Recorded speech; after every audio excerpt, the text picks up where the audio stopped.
دریافت فرمایا ہے کہ حرم کے سفر کے دوران دیکھا کہ لوگ شعر ابراہیم خلیل پر دوری سے کھڑے ہو کے نماز پڑھ لیتے ہیں اور صف بندی صحیح نہیں ہوتی۔ 4، 6، 10 کی تعداد کی ٹولیاں ہیں اور بعض بہت پیچھے کھڑے ہو جاتے ہیں۔ ہمارے نزدیک بھئی جب تک صف کا صف سے اتصال نہ ہو اور آواز بغیر سپیکر کے نہ پہنچے نماز نہیں ہوگی۔ ہمیشہ کوشش کرنی چاہیے کہ جو صفیں متصل ہیں وہاں تک پہنچا جائے۔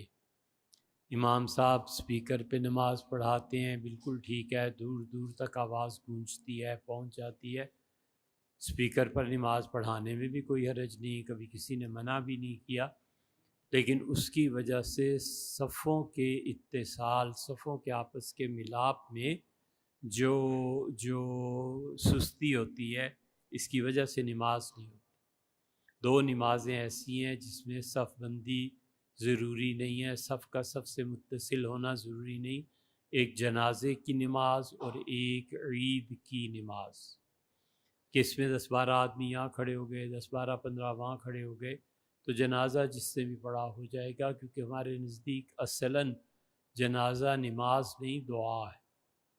حتیٰ کہ امام نے جنازہ پڑھایا، کسی بھی وجہ سے امام کا جنازہ نہیں ہوا، یعنی اس سے پڑھایا تو نہیں ہوئی نماز، تو جس نے بھی پڑھ دی اس کی وجہ سے نماز جنازہ ہو گئی، دوبارہ نہیں پڑھی جائے گی۔